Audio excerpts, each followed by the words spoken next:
Making contact at point 003.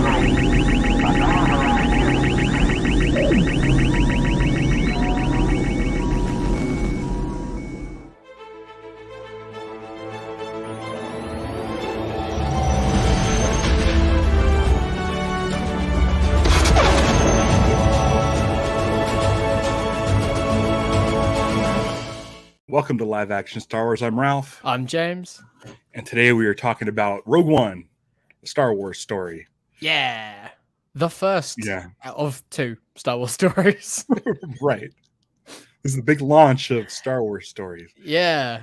I mean, still doing right. I mean, I don't know. Like, it feels like they wanted to get away from that titling after the quote-unquote failure of Solo. But I'm just like, you can do them. Like, you don't need to abandon that titling. Like, because it wasn't originally a Star Wars story, was it? It was going to be like a Star Wars anthology or something like that. Yeah. Like, they had a different branding when they first announced them.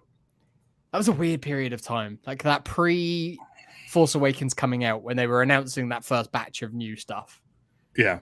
Yeah.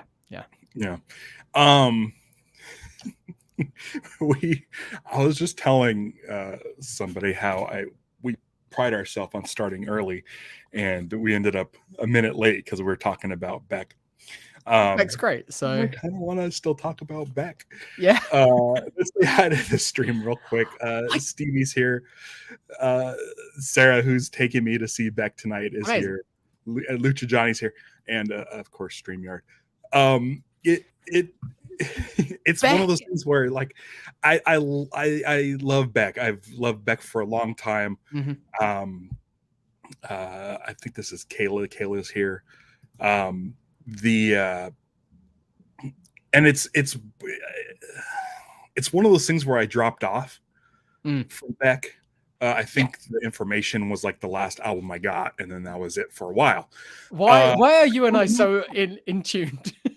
I don't know why. Yeah. And so somewhere, I think it was when Hyperspace was released, Beck was on as a guest for a NASA live stream of a launch of some rocket. Okay. He was talking about this album Hyperspace, and he made these. They're not videos. Well, I mean, they're videos. Yeah. But they're these weird, like, imagery comprised of shots from NASA in space and stuff that he used for the song. You can get them on iTunes or Apple Music or whatever. They look like screensavers, but they go to like the music and they're images for. And anyway, I remember watching them. I'm like, fuck, I have Apple One. I can just download any Beck album I want. So I downloaded Hyperspace, and then from there I went back and I got all the others. Like I got them on record and Who stuff. in between, I think. Yeah. Well, no, I got Morning Phase, Colors, Modern Guilt. I think there's one more in there, and then the Hyperspace. And I'm just gonna say it. Of however many years Beck's been around, Hyperspace is my favorite Beck album. Wow. Okay, I need to give it more time. I haven't really listened to Hyperspace all that much. I dropped off after the Information as well, for no real reason. Maybe it's just whatever was going on in life. Yeah, I listened to a little bit of Morning Phase, but I didn't really give it all that much time. Yeah. And then I came back in with Colors. And I was in Hawaii, and Wow dropped as a single, so I listened to that a few times. It came on the radio when I was out there. That's one of Stevie's favorite songs. Yeah, and then at least on that album.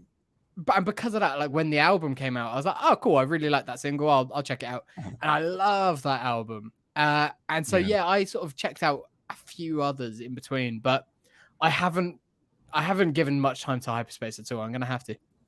I could see Beck being in a Star Wars. I really could see Beck either like in like a mask or a costume, or voicing DJ droid, like some sort of music droid. Yeah, voicing a DJ droid or someone in a cantina. But a protocol build. I feel like his thin frame would be good for and his sort of dance moves. Okay, so but for me, like Beck was always like Mutations was always my favorite. Like that was the first Beck album I got was One Foot in the Grave. But it was after like Loser had come out. I went back and I got that, and I actually really liked that album. But I kind of like the more kick back, less party Beck. Yeah, I mean, it's always every other album, isn't it? You've got party Beck, and then you've got like low key sort of down tempo. But, like Morning Phase is like totally mellow, and that's what I put on. So this I mean sort of transentially. Wait, I don't know the word I'm thinking of. Has to do with live action Star Wars, because every time I have to I wake up to watch a new episode, like the 5:30 episode, I'll come in here and I'll put on Morning Phase while I'm doing the artwork, because the artwork is always last minute and getting everything set up. So I always listen to Morning Phase because it's nice and mellow, but Hyperspace hits that sweet spot of just enough. Yeah. I feel like those albums in there was when he was sort of going full, like, I think he talked about his Scientology quite a lot in that time, and I think that put a lot of people off. I believe, like Jason Lee, I feel like he's one of those people who was in and then sort of actually did get out, if I remember rightly. I don't know if he didn't. Fair play. Do you do whatever you want? And he doesn't preach about it. He doesn't really talk about it at all. So it's like, I've talked about this before, and Scientology, I think, is just as silly as every other religion, and I apologize to anybody who believes it's just that's my. I agree, and my whole thing with people who want to believe that is like, hey, as long as you're not doing any harm, don't be too preachy, don't be going after people. You hear horror stories, but seriously, look at any religion and they're all horrible. So right. But I'm gonna see most likely, hopefully it works out, but I'll see Pete, the retailer from Star Wars Minute tonight as well. He's going to go to the show, so maybe he'll see me there, and I'm excited. And I thank Sarah for just getting me a ticket, even though I said, I don't really want to go. I don't know who Phoenix is. Phoenix are, but it is funny. I said they fit in that party Beck mode as well. They've got a couple of really good albums. Their most recent album I really enjoy. So yeah, they're really good. As soon as I found out that I was going tonight, I sent Pete a text. I'm like, hey, are you going to the Beck Phoenix show? And then attached an image of Beth Phoenix from wrestling. Yep. He's like, oh, that's pretty. Yeah, that's And that Edge is just gonna come out and spear Beck on stage. Yeah, that'd be great. Yeah. But so you're off to that tonight, and I'm off to Boomtown. It's a music festival quite local to me actually, which is handy. Tomorrow until like Monday morning. Prodigy headlining on Sunday night, which would be fun. That'd be nice to see Prodigy. Oh, cool. There's a few bands. Cypress Hill playing. Okay. My introduction to Prodigy is Wipeout XL, I think. Okay. Yep. That tracks. The PS1 game. Yeah. Because they had a version of Firestarter, but it was instrumental. They didn't have the singing, and I was like, this is. I saw them way back in the day when I was a kid, like around that same time of like Fat of the Land album. First time seeing them without Keith Flint, who died a few years ago. But yeah, no, that I'm looking forward to that. That'd be good. They're great. They've been around forever. It's cool. It's a lot lesser known bands. There's a lot of DJs. There's a lot of like drum and bass and dancey stuff. It's a wild festival. I went to it last year and it was so hot. It was like 40 degrees Celsius. So it's about, I don't know what that means. About 105, about 105 all weekend, and we were just sort of hiding from the sun for a lot of it. This year, because it's in like boiling point, like 37, something like that. It's fucking hot. It was really hot. Whereas this year it's looking like it'll be a bit nicer. We'll see. But I've got a gouty foot at the moment, so I'm hoping that clears up before I have to go, because that won't be fun. But that's not Star Wars. None of this is Star Wars. I'm fine with it. Can you tell that I don't have to rush off to work today? You're right, especially since we're covering a film. Yeah, Usually right? those last longer, but I don't know if this is gonna the only. I didn't really take a lot of notes. In fact, I didn't take should probably any. bring those up. Yeah. But there were some things where I'm just, I really, really want to make sure I bring that up on the show. So I just jotted down some things. Yeah, 5 things.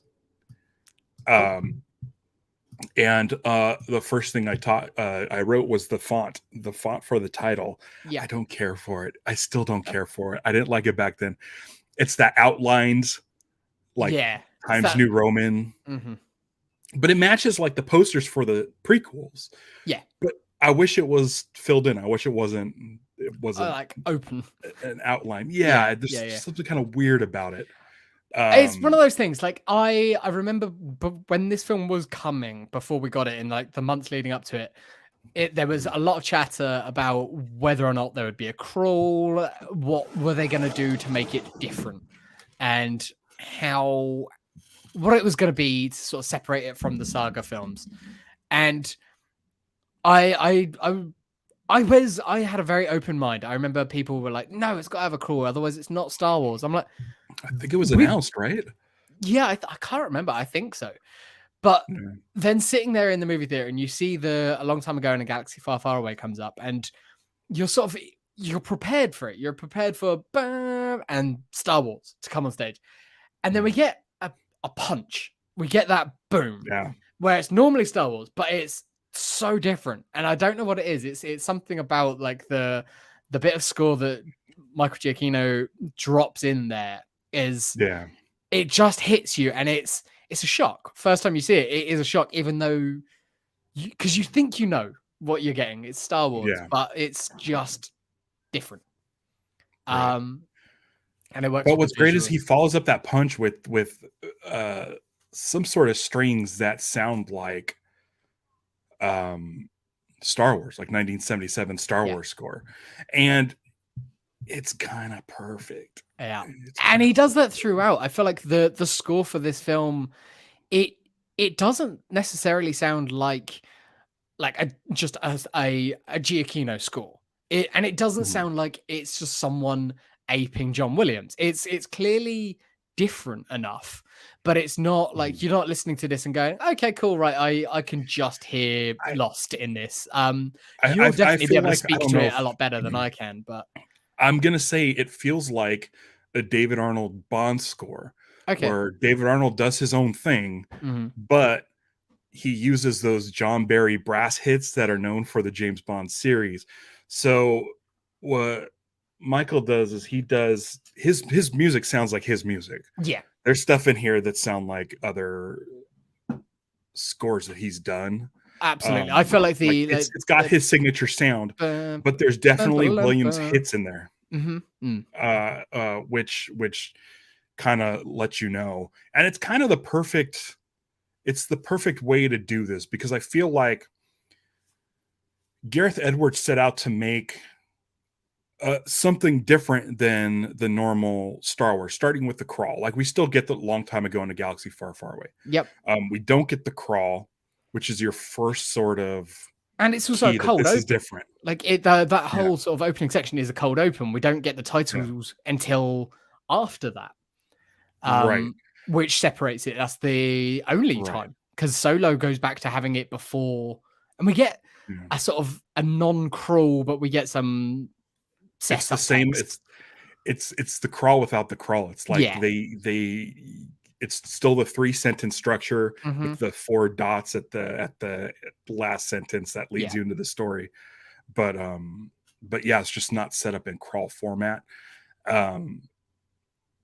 I feel like that's a Lawrence Kasdan thing. He was like, we need to put it, I'm going to write the crawl. And they're like, well, we're not doing crawls. Yeah, but it's got to be in there. And they're like, okay, well, we're only doing the crawl for the saga episodes.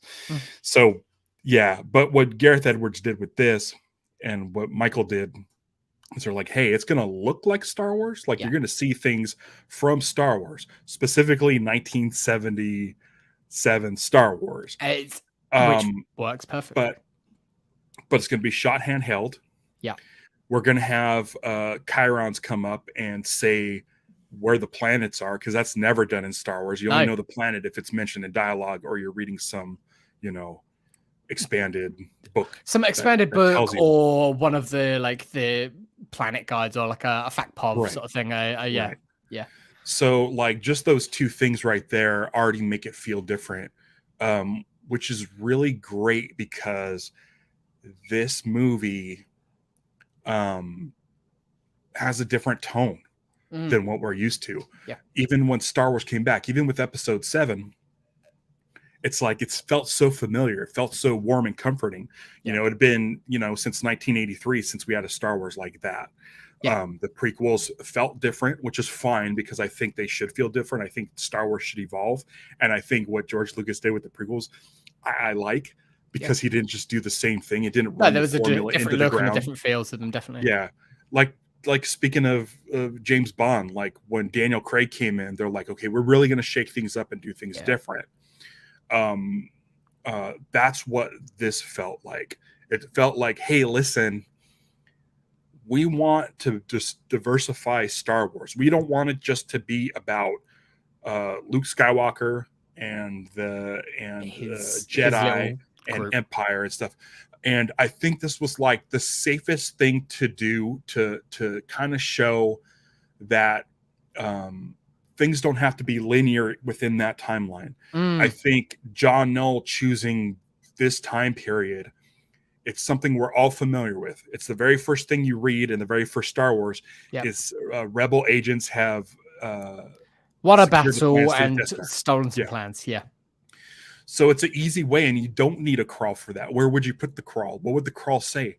It is the crawl. It's the crawl for the other movie. Yeah. So when you open up the movie and you have a guy talking about the Death Star and building the Death Star, okay, this is after episode 3. Yep. And this is before episode 4. Like it's said in the dialogue, and it's so great that they picked this because it's like, hey, listen, this movie kind of had a lot on its shoulders as far as giving us a Star Wars that didn't fit that formula and that mold. And I think like I Gareth Edwards, Tony Gilroy, everybody involved who fucking fought to get this thing to where the final outcome was this movie. John Knoll and Gary Whitta on the first path, Tony Gilroy, everyone who was scrambling to do the shit. The pickup shots, I believe, where Tony Gilroy did the pickup shots. As far as we're aware, that's the sort of the prevailing. And I think I know based on the original trailer and this final movie, you can kind of piece it together. Yeah. Whatever they did to make this thing the way it is now, hats off to them because Rogue One is awesome. Yeah. Rogue One is really good. I think there's a little bit of a lull in there in the middle, but I think Michael's music kind of fixes that stuff. I agree. I think that a lot. This for me might be the most rewatchable of the Disney era movies. Okay. I don't know if that's that might be a recency bias, but I've definitely rewatched this film the most in the last couple of years. I think for a while it probably would have been Force Awakens just because of the sheer joy and fun of it. But I think I'd say since Rise of Skywalker came out and sort of wrapped up that trilogy, I've rewatched this film more than any of the other Disney films. And I love it every time. I often will put it on as like a comfort watch, and then if it's late at night or I just want to rest, I will sort of doze in the middle and then I'll come back and finish it off later. But it's so propulsive. That first half of the movie is so propulsive. And I remember at the time, just after it came out, people's complaints were, oh my God, it just doesn't breathe at all. Like in the first 13 and a half minutes, you visit like 5 or 6 different planets and you're introduced to 5 or 6 different characters. And I feel like it feels more jarring. because every time you go somewhere new, you get the information that this is where this planet is. And sometimes like it's a Imperial prison facility, Imperial occupied, mining, or like trading outpost, or whatever it is. You find out Rebel headquarters. And that's so early on. You get so much. You get bang, bang, bang, bang, bang. But I mean, other films jump around all the time. But I feel like by introducing where it is, it feels harsher. But by doing that, you don't get all the vanity shots of the planet that you would get in a prequel or you would get in Episode 7. Episode 7, it's a pan down of Jakku. Yeah. It's showing lingering you shot into Takagana. It's still showing you it's giving you the layout. This is like, no, here's where we are in the galaxy. You got this info. Here's where we are here. Kind of isn't any beauty in it at the moment. We're in the middle of a war. We're in it. And it does take away. It makes it a tighter and smaller story, which it is because we're dealing with the boots on the ground, not the grand scope of it. It's a really good way of looking at it. It's Tristan's favorite Star Wars film, which is awesome to hear. Last night, Stevie commented on the look of it. She said, everything looks so real. Everything looks great. And I was like, yeah, I agree with you. I think it's because Gareth Edwards shot it handheld. Yeah. And I think I've mentioned this before, but like when you do stuff handheld, the sets and stuff have to be able to be shot from every angle. And it needs to look right. And I really like that. I think it was Neil Lamont. I forget who, and shit, I should have remembered. But I think Neil Lamont was one of the production designers, son of Peter Lamont, who's worked on James Bond movies since For Your Eyes Only in 1981. And Neil Lamont also works on Bond movies. But you can tell that Gareth Edwards really wanted to make it grimy. He really wanted it to look lived in. And he probably told them, hey, this is going to be handheld. I can't, if I need to get close up, because I'm shooting it like a war photographer is shooting it. I need to be able to get my camera up against these boxes. This was his it needs to look good. Third movie. He had Monsters, Godzilla, and then this. And it's like, and each one of those is that. Monsters is a movie that like 12 people worked on, and he did almost everything. Like he did all the effects himself. His brother did the score, if I'm right, like something like that. Like I don't even know who did the score. I think I know his brother did something. It's been a while since I watched it. And then Godzilla, obviously big franchise movie, but shook a lot of people up because it's so different. It's so much more of a small and intimate story, just with Godzilla in the background. People that don't like that movie's criticism of it is there's not enough Godzilla in my Godzilla. I think that's one of the reasons why it makes it so good. It's you don't want listen, there's movies where Godzilla comes out right away, and by the end of the movie you have monster fatigue. But what's Godzilla's great a about threat Godzilla, in that movie because but oh my god, it's so amazing because you just think Godzilla's the bad guy because based on the trailers, but in Godzilla, like he turns out to be the bad guy. The Motu are there, and it's like a complete surprise, and you're like, oh, awesome. Godzilla's back. Usually when Godzilla comes back and they like reboot the franchise, whether it's Shin Godzilla or Godzilla -1, which appears to be the same thing. Gareth Edwards Godzilla 1985. Godzilla's always the bad guy. It's just Godzilla. It's like Godzilla's back and he's terrorizing everybody. It's in the sequels that you get the other. When the Motu were revealed in Godzilla, I was like, oh, I get to root for Godzilla. This is amazing. I am so excited. They didn't let us know that we were going to be able to root for Godzilla. We thought he was going to be the bad guy. But what's great is his direction in that movie in Godzilla was, when you watch a Godzilla movie, you see two monsters fighting, and maybe it's a helicopter shot, but a lot of the shots, there's no way a human could possibly get in there with a camera. And for Godzilla, he's like, cameras only where cameras can be. I want it filmed where only humans could be. So if you want to see them across the skyline, you have to be on a roof of a building, and it has to show you on a roof of the building, or you're inside an office building looking through the window. Or you're on a train and something's going on in the background. Like, totally. So you don't have this like weird like camera just hovering everywhere. So when I found out how he was doing Rogue One, and they kept saying, "Oh, it's going to be a heist movie. Oh, it's going to be a war movie. Oh, it's going to be both." I'm like, you got me a war movie, because if you're doing a war movie, boots on the ground. This guy knows what he's doing with that. Gareth Edwards is like the perfect guy. And then I saw all these interviews with Gareth Edwards. Dude looked tired. He looked exhausted. I've mentioned this before. I met Gareth Edwards. We had a chat about Rogue One, and his picture on his lock screen. Hopefully I'm not, overstepping my bounds, but it was a picture of George Lucas on the set of Star Wars, a black and white picture of George Lucas sitting on some boxes on the set of Star Wars, looking miserable.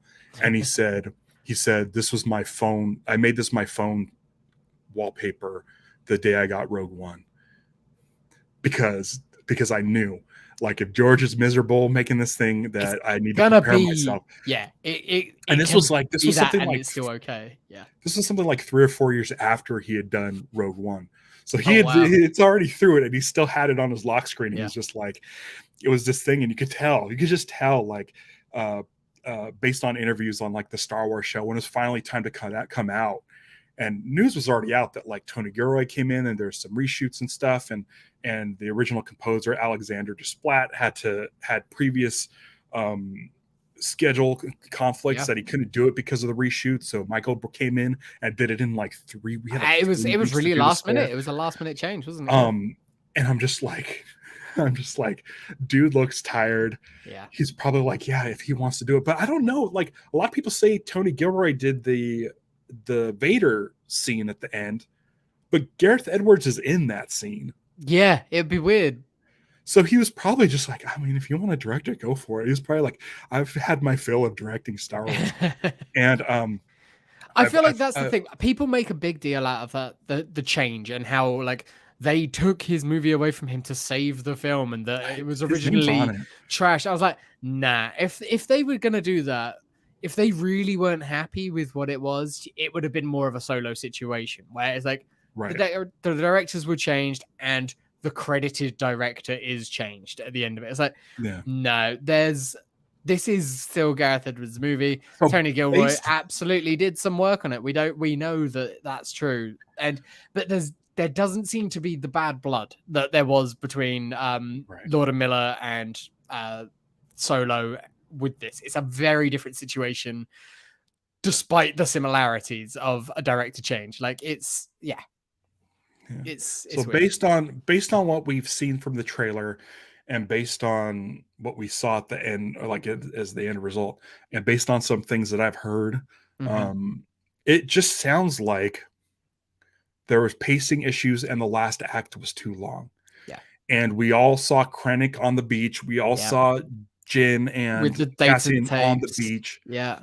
And it seems like they just shortened out a lot of that battle and put the climax on the tower. Yeah. And so things that probably were rewritten were lines from K2SO talking about being able to broadcast it, as opposed to them escaping on a ship. I'm assuming they escaped on a ship.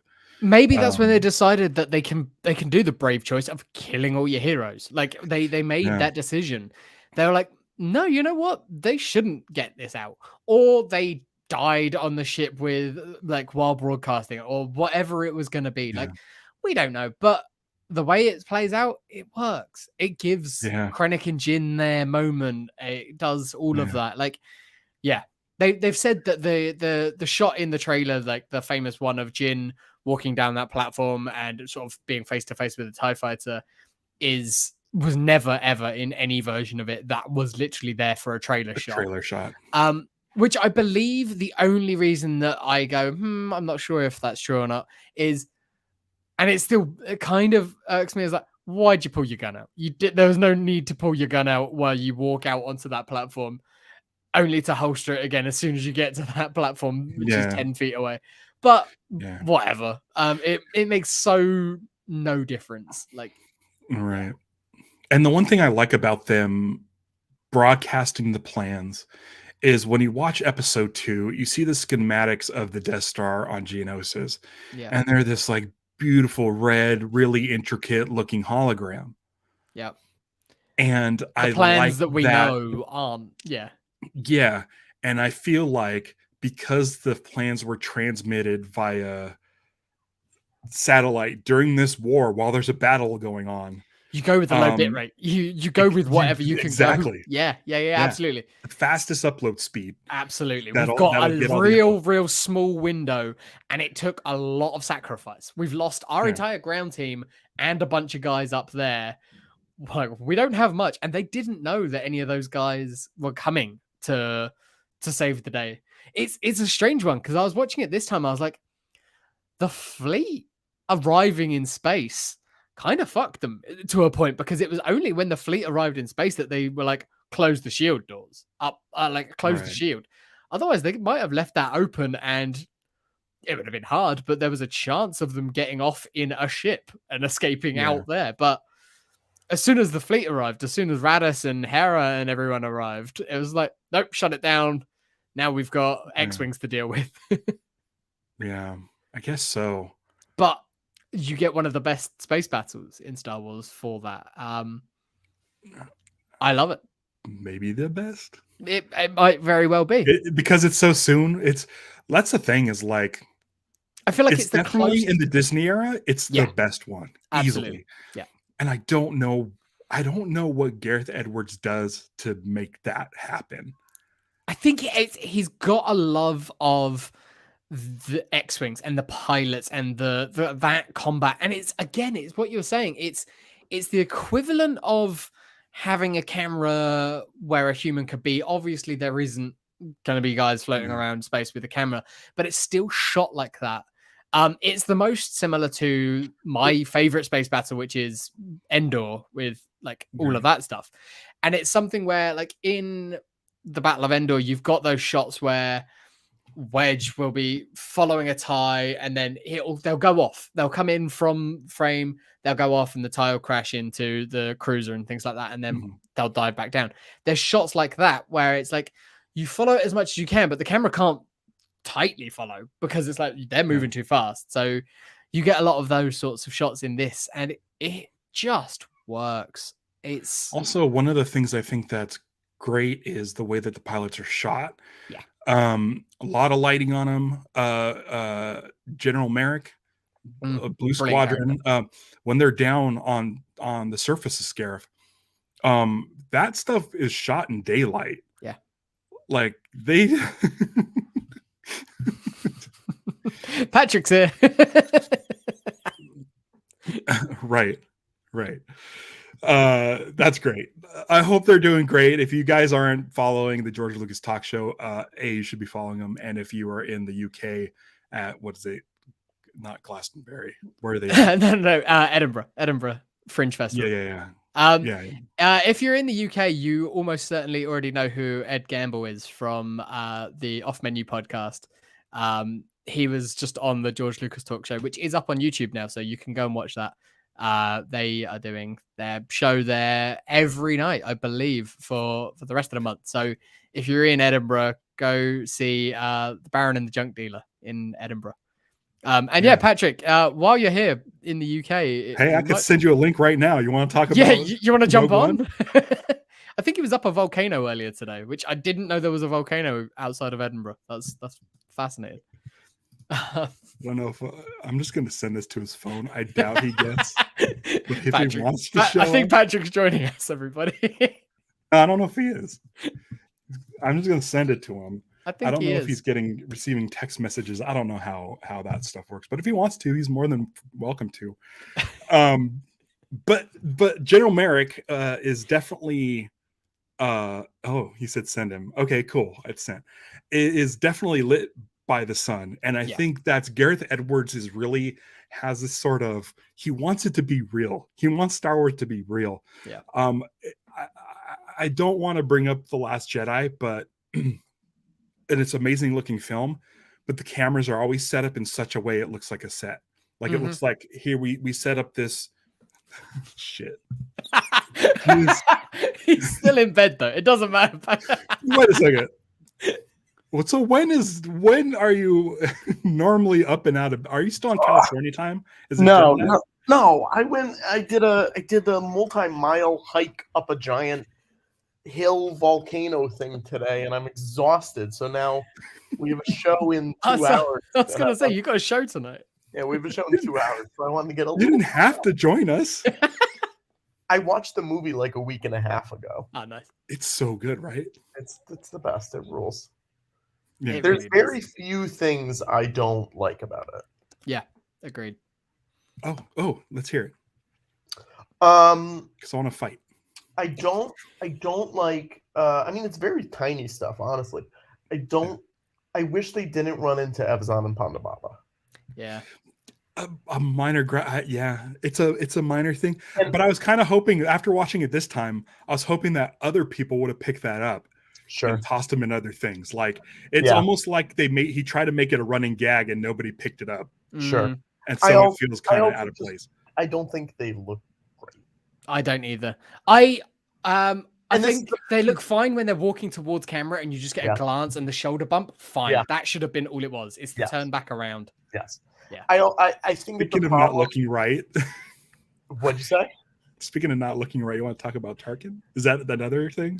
No, I don't mind Okay. Tarkin. I I like don't it. mind Tarkin. Yeah. I think I do think the problem with those guys is a problem I have with most of the more recent movies is that they try to put so many servos and electronics into the heads to make them look more realistic.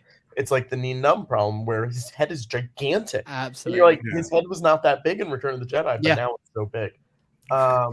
Yeah, Pandababa looks like Barry Bonds post steroids. It's just like his head is 3 times too big. Yeah. I think of what else I don't like. Let me keep thinking. You hate the score. No, I love- No, the no, score no, so I good. love that score. It's great. Yeah. No, it's a great movie. It rules. I wish. Here's something. I do wish that they had kept up the idea of special editions, because I think going back every couple of years and fixing Leia and fixing Tarkin up to the current standards Yep. is a Yeah. cool idea, Yep. and I think it would be fun because that movie Just looks do it under the radar. for absolutely. Yeah, McClunky. Like someone's Just gonna like McClunky the next time somebody watches in, they go, wait a second. Yeah. Oh, what Tarkin looks great. And then Yeah. like it'll spread word of mouth. They Yeah. did that with some of the Disney Plus Marvel shows, right? Like they fixed some CG and stuff like that. So Well, just- they Yeah. took Just they fucking do got it. rid of Gene's guy. Yeah. yeah. Like I'm pro special edition in that respect. I think they should fix Jabba again in A New Hope. You know what I mean? Just like Yeah, keep keep making doing it it. work. Who cares? It doesn't matter. Like because the Hutts in Book of Boba Fett look pretty good. they look Yeah. cool. Yeah. Tristan's mentioned something that he didn't really like, and it was James Earl Jones' voice. Sure. Yeah, I get it. It does definitely sound different. But then people are mad that they AI him Yeah. in Or in they Obi-Wan, use so was it it's- Scott it's Lawrence so is the hard. other guy? Or Yeah. yeah. I think like Aiden Christensen. I feel like if they just kind of somehow pitched it up a little bit, because in Star Wars in '77 he sounds different in that than he does in Empire. Yeah. He's like, I want them alive. Like it's Yeah. like it's like sounds Yeah. weird.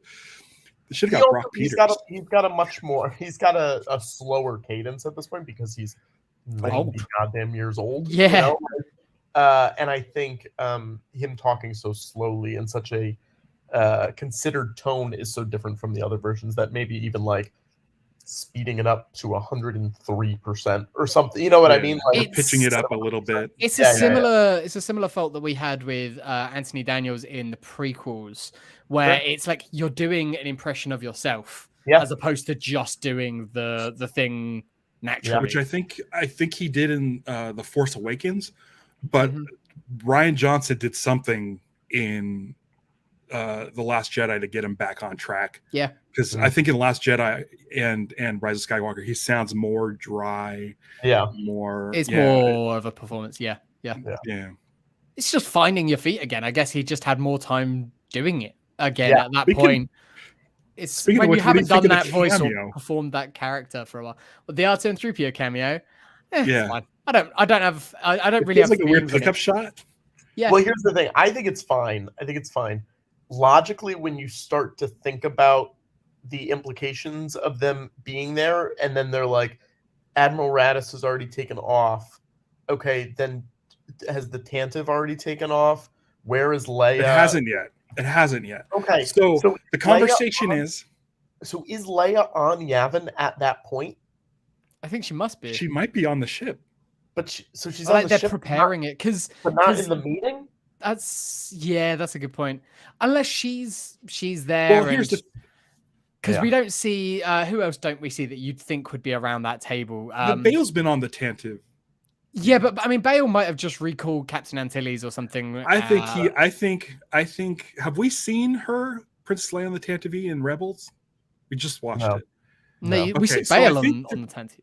Yeah, and we see him in Episode 3 in the Tantive. We see him in Rebels in the Tantive. I'm thinking he's on Scarif on the Tantive. Scarif. They're going to Scarif.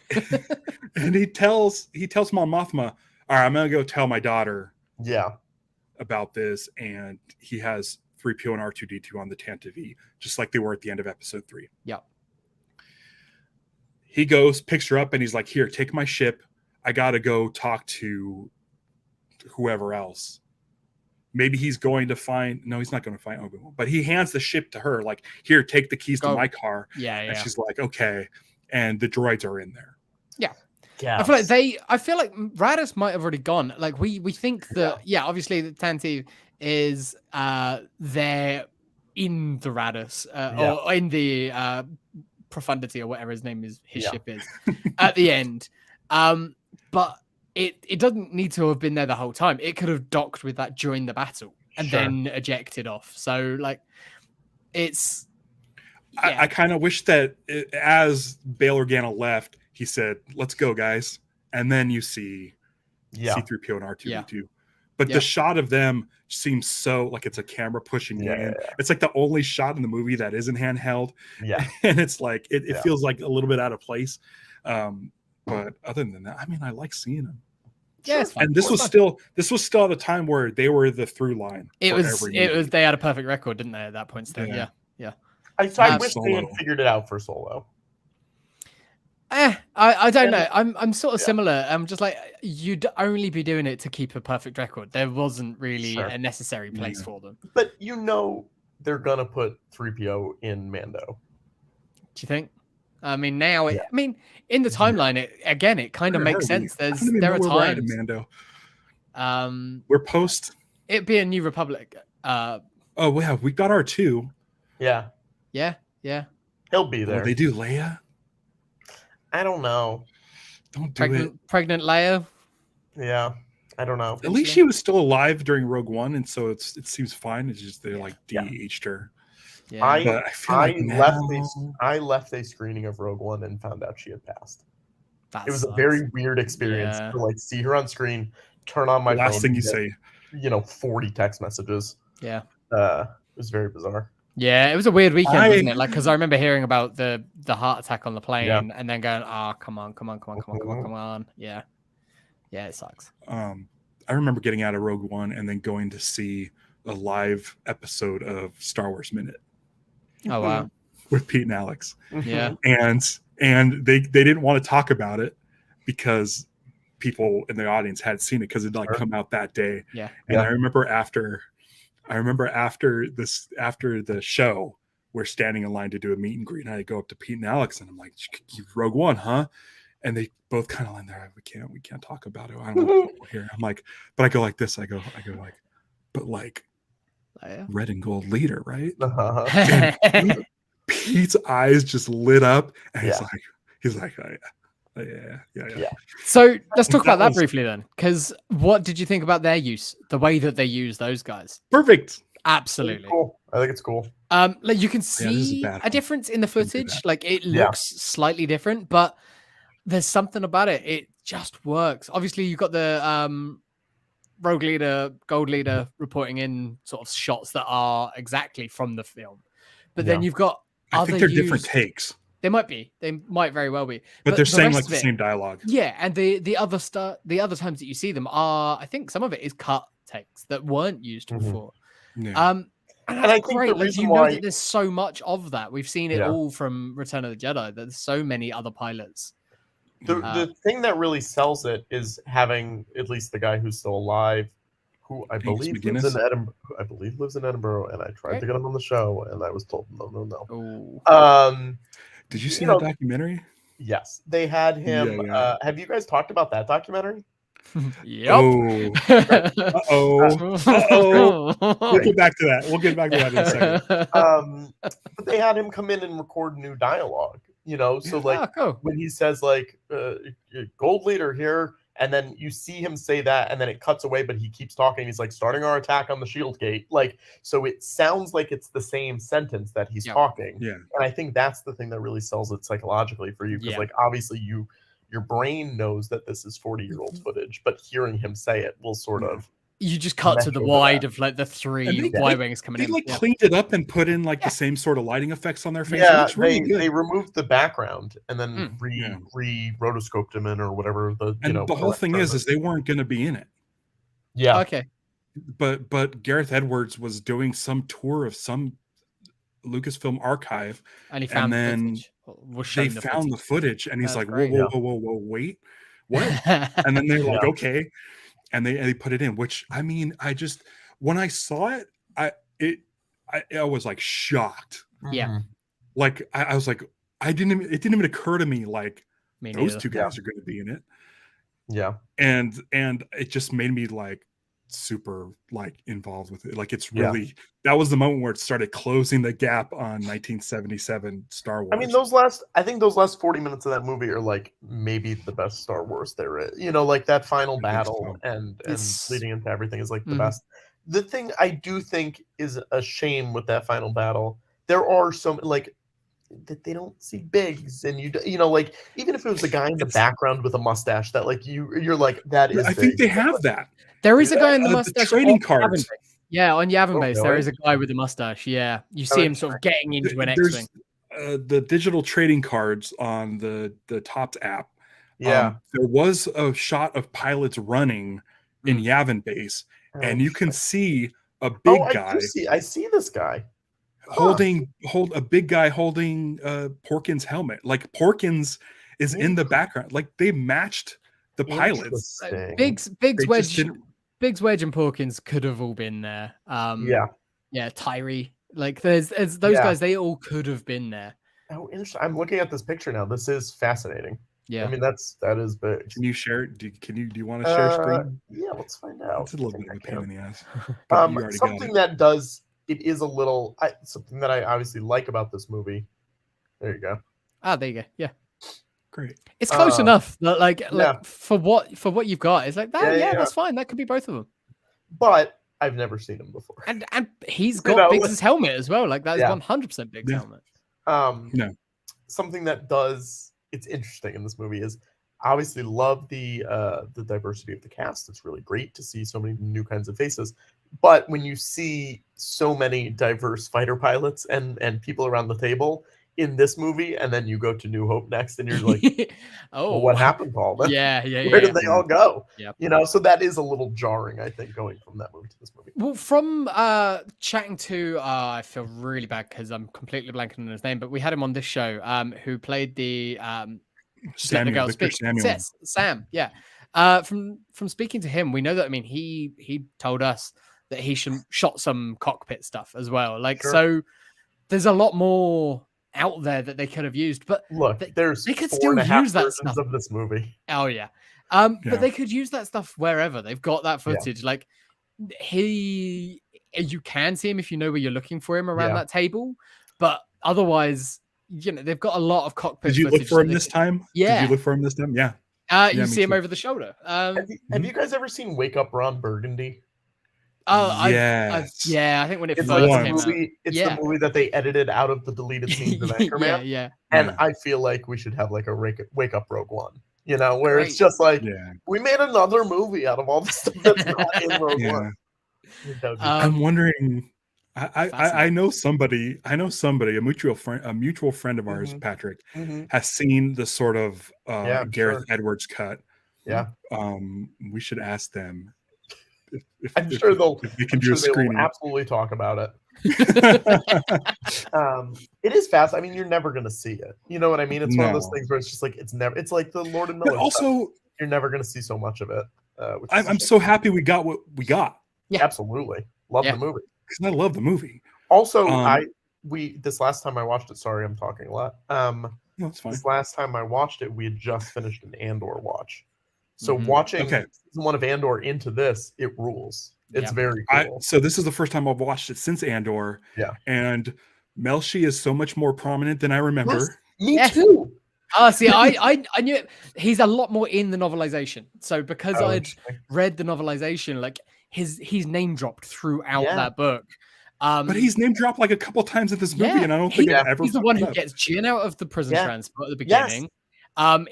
He's 100% like Cassian's man. Like he's Yes. his second in command of the When- ground team. When we were watching Andor, it was someone who saw Rogue One when it came out, but hadn't watched Andor and whatever. So we were watching it, Right. and I was like, "Oh, this guy's in Rogue One, but he doesn't really do anything." Yeah. And then we're yeah. watching the movie, and I'm like, "Oh, have I never seen this movie?" Like, it's just so weird. It's great though, and it Wait. makes that character so much more Yeah. interesting because like he is one of the first sort of big sacrifices in that battle. He's the one who's got to go and flip the switch. Yeah, And he's all over it. It's great, and it's I'm big fan, big fan.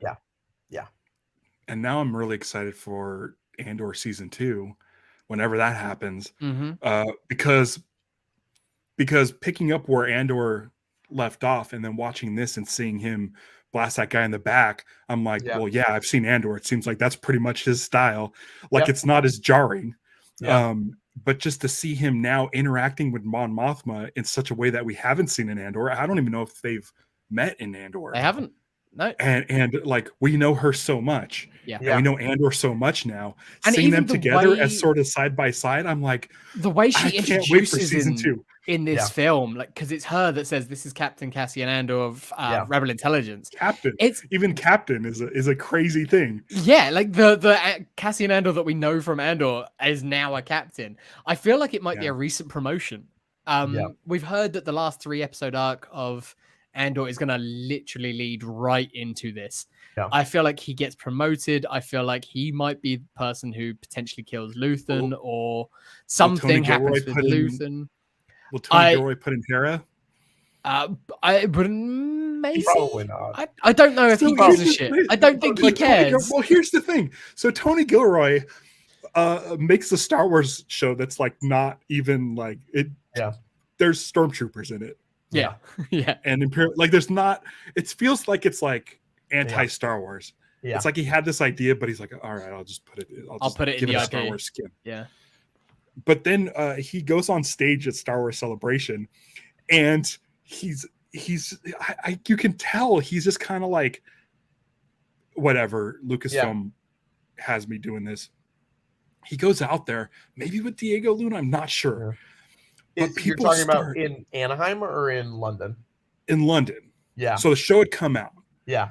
And he comes that's- out and he sits down and he just looks like, all right, I'm here to interview with this Yeah. person but all the fans start chanting Yeah. one way out, Yeah. one way out. And something happens where Well, he's that was- like, oh shit. You love this. This Like, might be this- great. So Like, the I get it interesting- now. So I was at both. I was at Anaheim and I was at London. And in Anaheim, he comes out to show the first trailer at the opening ceremonies, and he does not care. Right. It Yeah. seems like that he's there. You know what I mean? Like he's too cool for it. And I say this with all the love in the world because like very talented guy, obviously. But he was just like, they're like, what can you tell us about the show? And he's like, nothing. Just watch the trailer, whatever. And then at this one in London, it was kind of like okay, here we go. He's got Yeah. the swagger of a guy I'm who your knows he's guy. got something good. So Yeah. it will be fascinating to watch this season 2 to just see like how it changes. But also, he hasn't been on set for a lot of season 2. I was gonna say because is of the like fact, at you know, least like the back half of it. Yeah. He's not been around. It's so it'll be interesting. there to is a see. concern. Um, it was funny watching Rogue One after watching Andor though, because you're like, oh, he does look a lot older in Andor. Like it was Yeah. not something I noticed while watching Andor, but like you're like, oh, he Oh. looks so young in Rogue One. Yeah. Right. It's funny. I mean, it's close enough that you can get away with it. There's a lot For more sure. jarring, For but sure. yeah, it is interesting. I really feel like that last 3-episode arc that leads into this, we're gonna get a lot of the people who are we see. Like I'm kind of expect to see Merrick and what's his name, the guy head of Rebel Intelligence who's in Rogue One. Yeah, I think all of those guys we're gonna get. Give me General Madine. You know what I mean? Oh, that'd be awesome. Give me all these guys. Yeah, drop them all in there. There's a lot of potential. I just need Radis.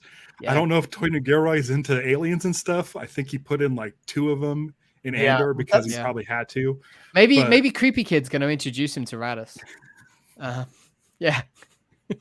That's my biggest bummer with Andor is I wish there were more aliens. There's that like one scene where there's a couple, but like there's the one scene where they just got off the prison and it's the 2 guys on like the beach that they get the ship from. The nets, who are very funny in it. But I just and the doctor with the 4 quad arms. Yeah, but I barely count him as an alien.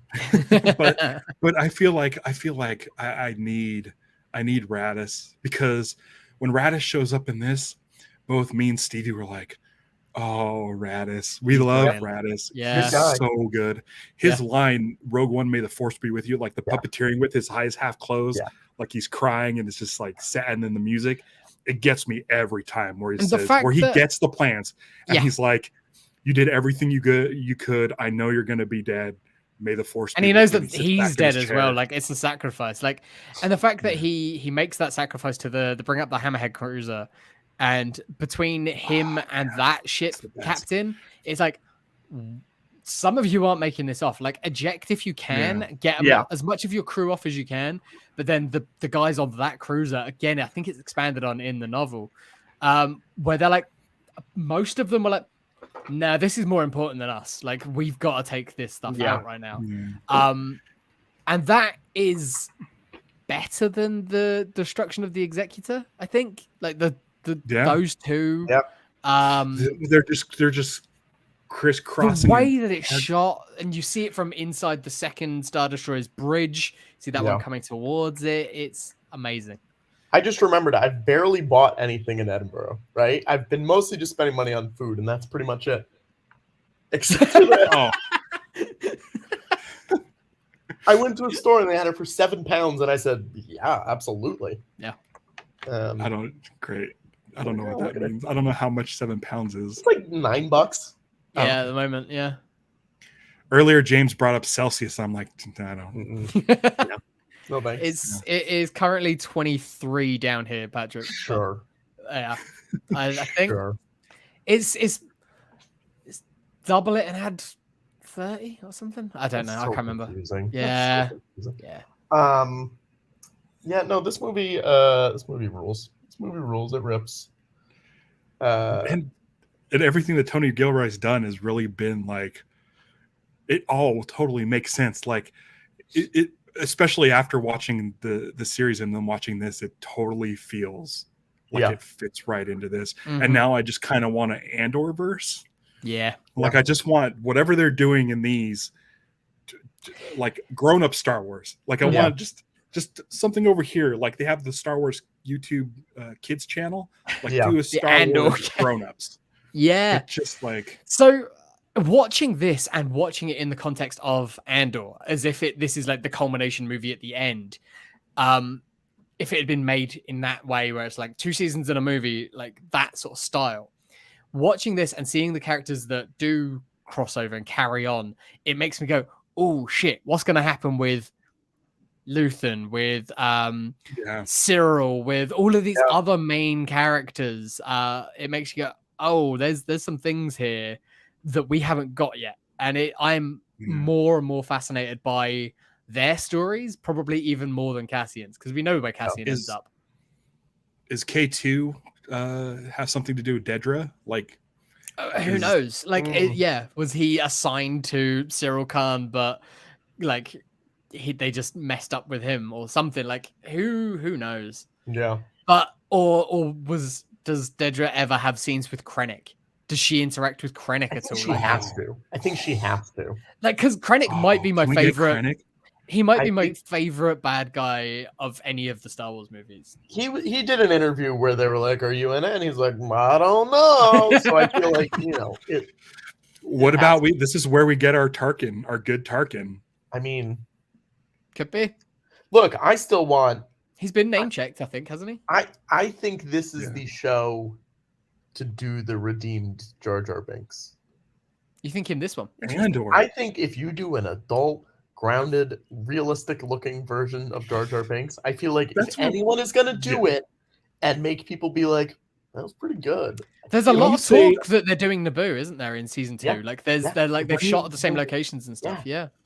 Patrick, Yeah. when you say this is where you do it, yes, this is where I do it. But is that what Tony Gilroy will do? Yeah. Yeah.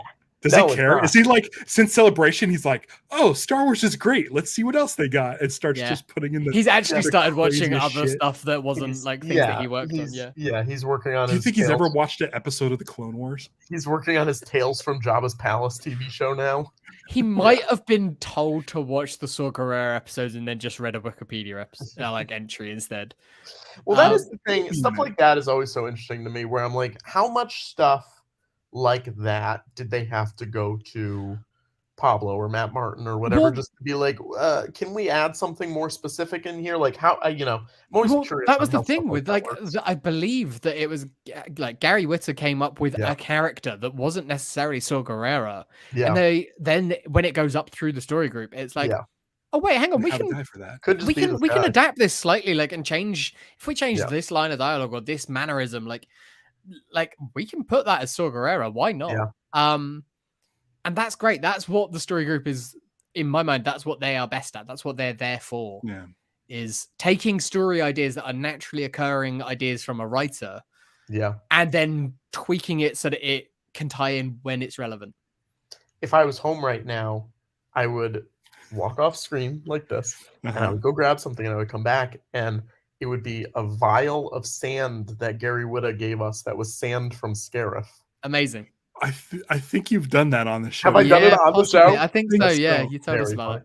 I only Um, have so many stories. We nearly had Gary on this episode. Oh, really? I was chatting Yeah. to him, but then he didn't respond to a message of mine, and I didn't want to bug him, so I was like, It was hard because we're on Blue Sky, yeah, me and Oh, James, sure. and so DMing. like it's a little bit easier to sort of contact people. Like they tend to respond. Yeah. Yeah. And and so he was great. there's no DMs on Blue Sky. So Yeah. Gary Whitta's like, just shoot me a message on Twitter. Yeah. And I'll get back to you. But Twitter, like if you don't follow someone, the The message hellscape. might get buried. Okay, And yeah. so 100%.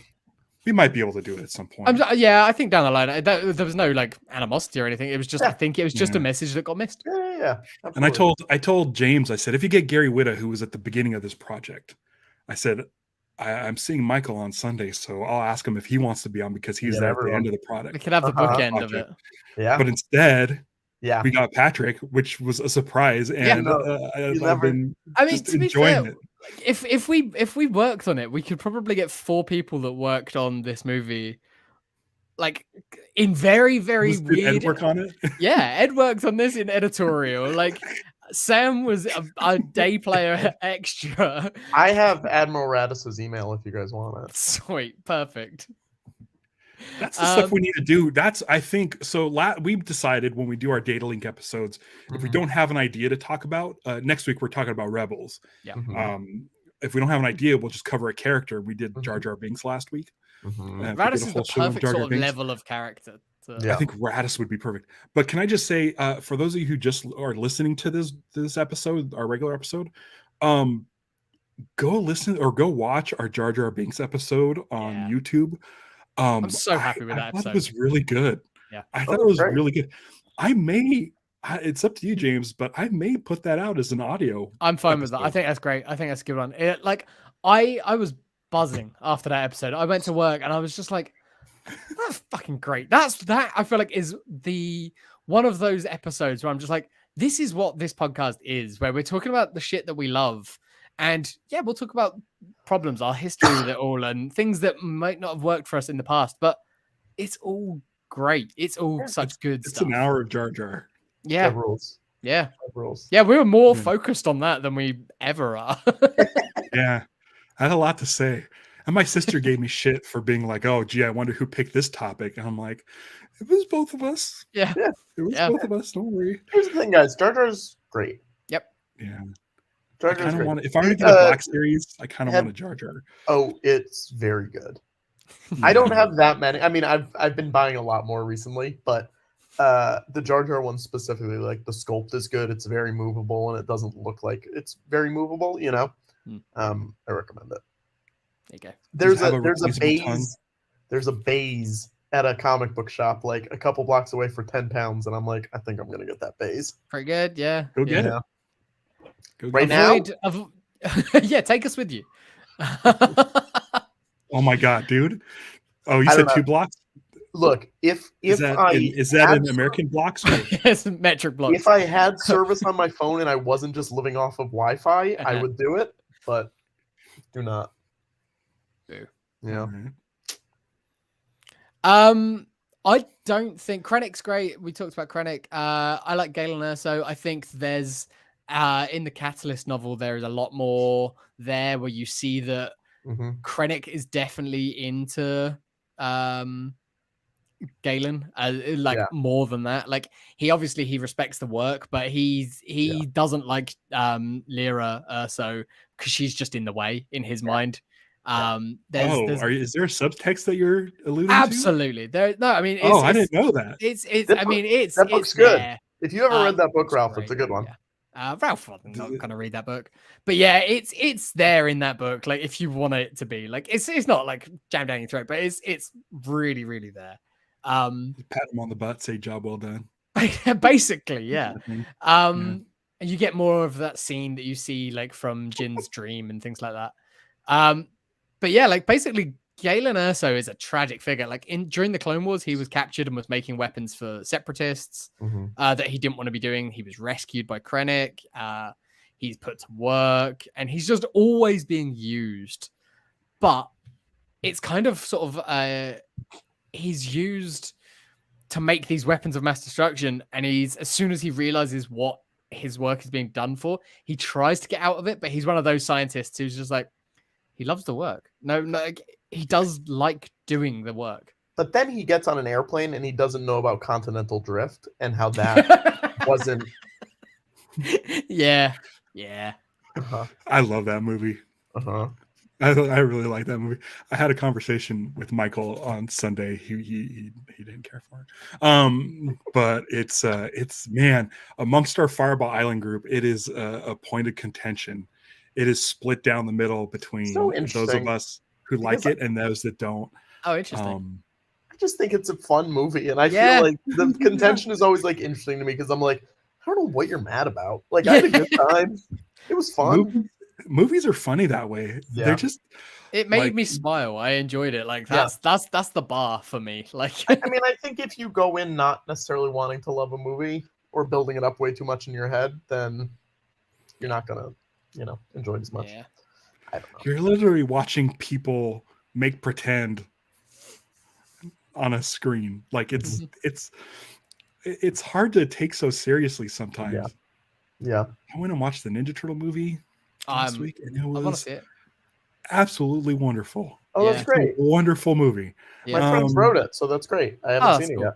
Nice. Seth Rogen and Evan. No, they wrote like the original, or they like rewrote some of it or something. Dan Hernandez and Benji Sammet, who wrote Detective Pikachu, and they wrote on The Tick, and they wrote on my favorite show, 1600 Penn, starring Josh Gad. Cool. It's not really my favorite show, but they're great guys. And is that the Terry O'Quinn show? No, that's 666 Park Avenue. Is that what you're talking about? Yes. Oh man, is there a new subcategory of just address shows? 30 Rock. Yeah. There you go. What's the Sunset Strip? No, Studio 16 on the Sunset Strip. Yes. Yeah. Tangential. Yeah. I was trying to say earlier. Yeah. Only Murders in the Building on That Road. That's the full title. Yeah. I think of what else I like in this movie. I like everything in this movie. I think the music rules. I'm sure you already talked about that. Sorry. I think, I don't know. I'm just more curious about what the original story was. I don't even need to see it. I'm just like curious. In the world where like Oppenheimer exists, Yeah. Like, give us that Gareth Edwards like cut that's way too long. Sure. Like, I'll sit there and I'll watch it. Absolutely. I thought about Oppenheimer while I was watching this movie with Galen Erso in particular, Yeah. because I'm like, it's a similar sort of story. Obviously, it's told with a Star Wars lens, so it's not going to be as grim as Oppenheimer, but there is a similar story there of the scientist who's working on a project, and by the end of it is like, ugh, I have just made a monster. Yeah. Yeah. Did you guys talk about Boar Gullet? Not yet. We haven't. What do you think about Boar Gullet, Ralph? I think it's not ultimately not necessary in the movie. Yeah. But I mean, it could be one of those things where it's like, I feel like every Star Wars movie has a creature. But like, where do you put one in this story? And I don't know. This just feels like, I guess that I don't know. It's my Boar Gullet sort of is the epitome of everything that I think about Saw Gerrera in this movie, where I'm just like, they hadn't found it yet. And I think Forrest Whitaker really has now. And it's a character that he seems to like coming back to and playing, because he's done it a bunch in whether it's a voice, a video game, live action. Like, he's more than willing to come back and be involved with this, which is cool to see. Yeah. I really wish his death had been left ambiguous. If we hadn't seen that cliff come down, like, if he does that, takes the pipe out of his chest and sort of is there. If they'd left that as that, and then we don't see that entire base get swallowed up, like, he could be like the Gambel Iblis of the Disney era from the Thrawn books, where he's that part. What if he just flew away? I mean, maybe somewhat like Two Tubes comes in, swoops him up, picks him up, fucks off. That'd be great. But I mean, not even like a rubble. I mean, they didn't blow up he the just planet. flies away. I just mean like little Iron Man boosters on his feet. I mean, he's got the feet. Super Rebellion, save the dream. He rips it off, and then he just goes. That's what he was doing. That's what I that feel pipe like- that he takes off here is just Yeah, literally here's the the thing. exhaust. Yeah. They didn't blow up the planet. They blew up Jeddah City. Uh-huh. And he was on the way outskirts of Jeddah City. And yes, the mountain was folding over on itself, but he was standing in a doorway, which, as you know, is That's where you're The safest stand. place to be. Where Yeah. he's supposed to be. So, Find the bathtub. and he's also covered in armor. He's covered in armor. Uh-huh. So Two Tubes could come by after the fact Yeah. using sensors and droids, Yeah. find that he's still alive. I think if Boba Fett could survive the Sarlacc, like, I want to see the exact same scene play out. Because you We could should really... get Patton Oswalt to say how Saw Gerrera is still alive. Yeah. And then, Patrick's looking something up. Excuse me. What was the Chris Rock Saw movie? It's called Spiral from the Book of Saw. Oh, there you go. It's like the Book of Boba Fett. It's right there. It's in front of us. I said the Book of Saw in my head, and I was like, "That's a thing." Yeah. It's great. And yeah, I've got like all of the Thrawn trilogy stuff on my mind because I've been reading through them again recently. And the fact that he was part of the Alliance, was one of like the founding members with Mon Mothma and Bail Organa. He left around the same time in those books, around this sort of time that he left them because he was an extremist and everything, and then comes back in with like Katana Fleet stuff. You could do that shit in Ahsoka. Like, they've got enough of the other elements of those books in there. Like, bring Saw in. Just have a Saw of all eras. Yeah. I was just thinking, Saw should definitely show up in Andor. And I forgot he did. Yeah. He does. He's in 2 episodes. Yeah. Right. And they've had to move his base, which again fits the character, moving his base around. But they had to move his base because the one down in Dorset that they had was like, when they were shooting down there, that's an amazing minifigure of Radis. Is this real? Is this a real thing you can get? Yeah, it's real. There's a place by my house that sells, you can buy, they open up all the blind bags. They'll open up like cases of blind bags and set them all out and sell the minifigures for individually. And I think I want that Radis. Yeah. Sorry to interrupt. No, you're good. You're good. No. It's great. I thought it was important. It is. Is there a Radis Black Series figure? There's no Black Series. There's a 3 3/4. There's no Black Series though, which is stupid. Very disappointing. Yeah. But yeah, no, Saw in all eras would be really cool. I'd like it. We've had Clone Wars, we've had Rebels, we've had original trilogy, basically. So let's get some like New Republic era Saw Gerrera. Yeah, Here's the 3 3/4. Oh, that's not bad. Yeah, it's not bad, but I want a 6-inch. Yeah. It comes with a gun, just like It in the comes movie. with a fire shooting gun. because they talked about with like the inspiration for Raditz was Winston Churchill, and I'm like, Yeah, Raditz is so much better as a person than Winston Churchill. Churchill was a You don't shit. know. I I don't know. mean, You've only This was, seen, like- this was his crowning moment. I was gonna say you've only seen like 7 minutes of Raditz. yeah, I've not seen the complete racism Yeah. that he used to pull Yeah. back on Moncala. Like, yeah, dude hated Quarrens. Like Admiral Racist. Yeah. This movie rules. Yeah, good Yeah. movie. Yeah. I don't think there's much else to talk about. Patrick, you want to talk about the musician Beck? Sure. Used to That's be a how we started this Scientologist. show. Yeah, thoughts on Beck. Was born into Scientology. Recently left. People seem to like him a Oh. lot. I never really got into it, but Okay. You're a little bit younger than us, I think. You like Maybe Sam? I'll ask him. Maybe I'll ask him tonight.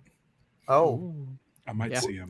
I Well, I'm I remember seeing- hearing that he'd left Scientology. Yeah. I didn't realize that he was born into it though. I thought he might have married into it. I think he was born into it. Maybe it's Yeah. Maybelline. Maybe. Wasn't he married to Marissa Ribisi? Am I right in thinking that? I don't know who that is. That's Giovanni's sister. She was Oh. in Dazed and Confused. She was the redhead in Well, Dazed and Giovanni Confused. also. Yeah, So I think that might have been his intro, or Oh, you know, interesting. they just paired him up. yeah, maybe. Maybe. Yeah. I don't know. The Thetans told them they must be together. I saw that there's a Scientology recruitment place, church Near me. you Yeah. yeah. currently. Okay. Through his parents, he was involved in Scientology for most of his life. His ex-wife Marissa, also a second-generation Scientologist, and then he said he was in 2005, and then in 2019, in 2005 he says, "Yeah, I'm a Scientologist." And then in 2019, he says, "I think there's been a misconception that I'm a Scientologist. I'm not a Scientologist." So he got out, but he did it quietly. He didn't. I guess, he didn't yeah. make a big deal out of So it. he left. He left, and then did hyperspace. Yeah, and colors. Colors, I think, was somewhere before that. Yeah. His morning phase was deep Scientology. Yeah, interesting. Beck's great. I'm very jealous. I want to go see Beck. Yeah. It's been a while. It's been a few years. Yeah. I'm singing him tonight, and Pete the retailer will be there, and I'll say hi to Pete. Tell him I said And hello. I don't know what my sister has planned, but the last time we went to this venue, she knows the people that run security, and got me in the back to meet Michael McDonald. There you go. So I don't know what the plan is today. She's picking me up at 4, which is pretty early, and Yeah. I'm hoping to get back there and say hi to Beck. There Nice. you go. Great. Ask, But ask him if he not, can that's wear his fine. hat.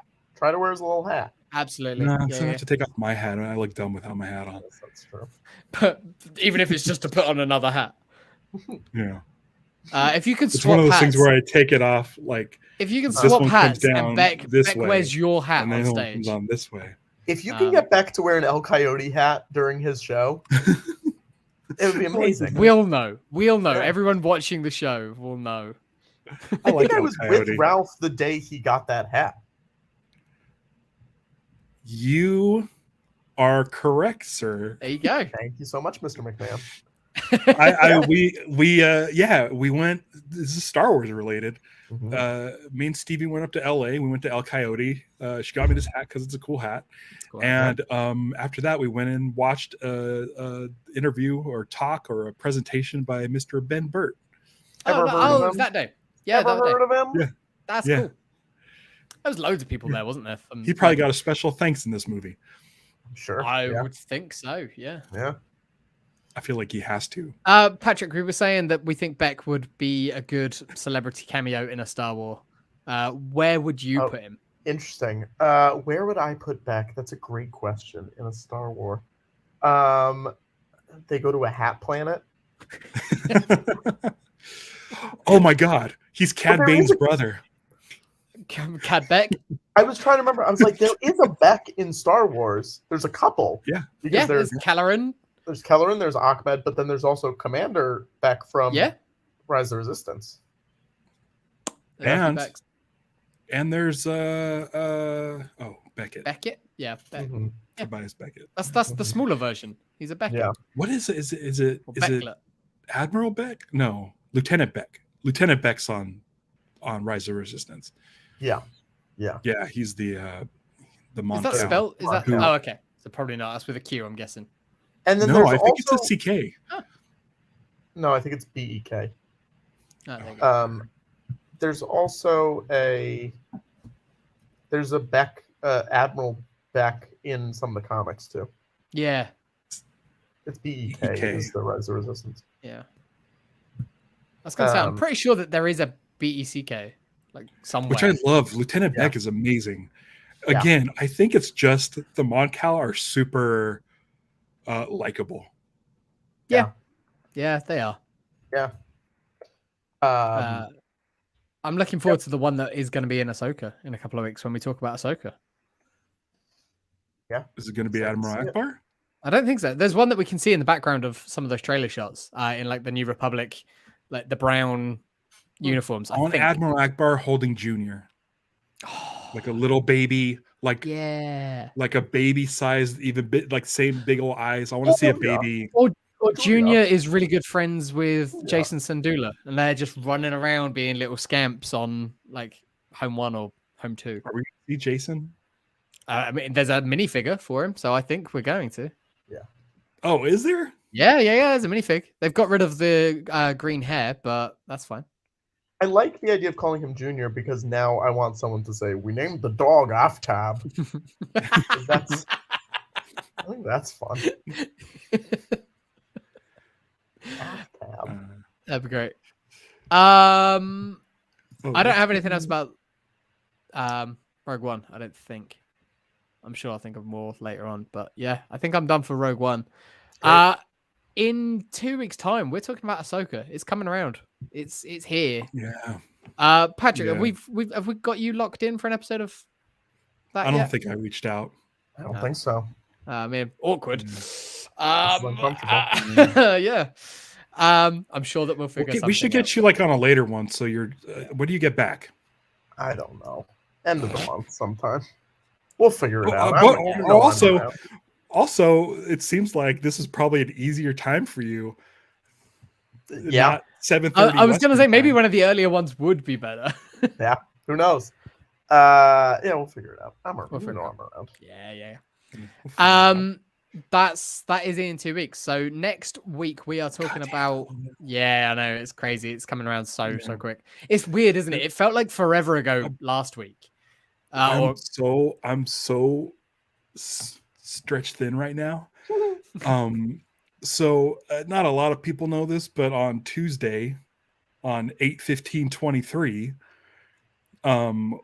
we are dropping a trailer for our movie, which I'm assuming is going to happen because it's out of my control, and Taylor's out there working promoting on it. But we're also launching an Indiegogo campaign, which I've never been involved with, and I hope everybody finds it in their heart to help us out, because like I keep being told like the first 48 hours are key, and I there's only so much I can do, and I'm not familiar with crowdfunding, and it's really scary to me. Ralph, would it be really funny if I gave so much money that I became an executive producer? Yeah, go for it. So now you can't cut me out, motherfuckers. I don't care. I just want it to make a big enough splash to where Matthew Fox, Evangeline Lilly, and Josh Holloway and Harold Perrineau like take notice and aren't like, oh, that's that thing I was thinking about doing, but those guys are a couple of clowns.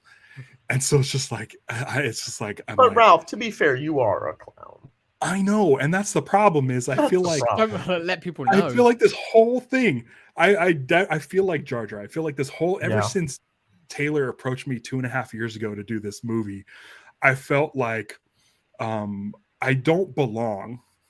but then it's like day 1 or day 2 of shooting where I contacted you because Michael and Jorge both last minute had very good reasons to bow out of their interviews those days. Since that day and pivoting and being able to pivot, I felt like, okay, I've got it. I've been able to schedule things. I've been able to book people. I've been able to get, logistically people in the right places at the right time to make it easy on the production and moving stuff around and all of this stuff. And I finally am like comfortable in my own shoes. And then this Indiegogo thing, it's like, this is completely not anything I'm familiar with. And so I just, a week from yesterday, so on Tuesday, if you're a Lost fan, you'll remember the date, 8/15/23. It's 3 of the numbers, and maybe we'll launch it at 4:20. 4.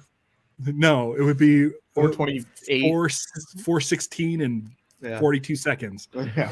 I mean, good luck. That would cover all the numbers. It would. But it's just I when we're done here, I need to go record audio. I need to finish up some artwork for a couple of the perks. And it's just like I'm like, this is a lot. It's a lot. I knew I'm excited and terrified. I knew something was coming next week, but that's exciting to hear that's that. Yeah. So if you're watching this, just keep an eye out. Go follow. If you're watching this and you have a podcast, contact me. The only thing I know is podcasting, so I need to promote it everywhere. I don't care. I know that there's a few of you watching, or if you have a ton of followers, or if you have a really cool, interesting Twitter account or Instagram account that Blue gets Sky. Blue so Sky. I'm gonna this is gonna be a very vague thing. We recently I have to go. I have to go take a shower because I have a show in a couple minutes and I need to get out of here. Okay. Thanks for joining us, right. Patrick. We'll talk to you soon. Have a great show. All right, Yeah, bye guys. have a good show. Bye. Bye. And they were a writer on Lost, and they essentially told us, like, if you're weirded out about the article that came out in Vanity Fair, which was part of a book, that's part of a big problem with Lost. Just remember that all the writers in that room are proud of the work that is out there, but also That's key. the one thing that kept them going the whole time were the fans. So it's okay to still like it. And I want to make sure that I get on as many podcasts as I can and just tell people, like, it's great. It's fine to like Lost. You're going to love the movie. The movie's going to address that stuff. But I need people to show up on Tuesday. I really need people to show up on Tuesday. I'll be there. And I'm hoping that, we don't have the hugest following, but if you can follow anyone, and Lost share it around. That's the thing as well. Like, even if we don't have the biggest following, just like one of the best things you can do, aside from obviously like donating to the campaign, is to share it. So even if you can't afford to or whatever right now, like share it. Tell other people about it. Because that's key. That's really exciting. I'm really anxious. I can see why it'd be that's cool. I feel pressure. We will obviously talk about that again next Wednesday, because you'll be live. I'll be in the thick of it. You'll be in the thick of it, and it'll be within that first 48 hours as well. So if you're not interested, if you back straight away, and you're like, all right guys, I've got it, you don't need to keep plugging it to me, just bear with us for a few weeks. Like we're gonna be doing this, so I'm sure you can understand and you appreciate why we're going to do that. So and again, we're going to be here for next Wednesday Rebels. On Data Link. We're going to be talking about Rebels. I know a lot of people are doing a rewatch. It's even better. It's even better than I remember, and I remember it being good. This is your first rewatch through, isn't it? Oh, okay. Cool. I've watched it through a few times. I'm watching through with Liz's first time. So we're not doing every episode because she wants to watch it before Ahsoka. So we're just hitting all the key episodes and some that are just really great episodes, even if they don't tie in necessarily. But there's so much that we're getting to this point. Like we've finished season 2, and I'm like, I'm looking through the list of season 3 and 4, and I'm like, I just want to watch them all They're all so good. Yeah. So we're gonna get through as much as Power we can. through. I know the show like well enough that I don't need to worry about finishing it before next Wednesday. But yeah, that is what we're going to talk about then. That'll be on a data link, so you'll have to get that on the YouTube page.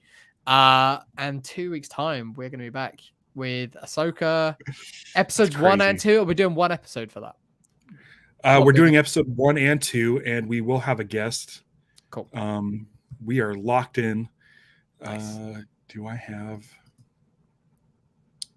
Oh, we don't have a. Oh, we do have a guest. We do. We would be joined by one of our favorite. He's here every season. Eddie Pence. I reached out to Eddie. Eddie's up for doing both episodes. I think we're starting at a later time that day. Yep. So that I could get in both episodes before we jump on. We're doing 2 episodes. We're starting at a later time, so I obviously don't have work. Expect a bit more of a longer episode. Yeah. And if you can join us, like you've got longer to watch the episodes before you join us and watch it. So we hope to see all of you there. That'd be great. And have you all interacting with us in the comments. That'd be great. Yeah. All right. That's it. That is our episode on Rogue One. A movie that I'm sure we will talk about again at some point in the future. Yeah, we can always do more talk. It's great. We love this movie. It's one of my favorites. Thank you for joining us. Follow us on. You can still follow us on all the other socials if you want to, but if you've got Blue Sky, or if you are desperate for a Blue Sky code, message me or Ralph. We get one every couple of weeks, and like there's people that want them, but like yeah, we'll try and hook you up when we can. Yeah. Because it's nice. People are friendly over there. Yeah. Until next week. Don't give it to hate. Celebrate the love. Punch it.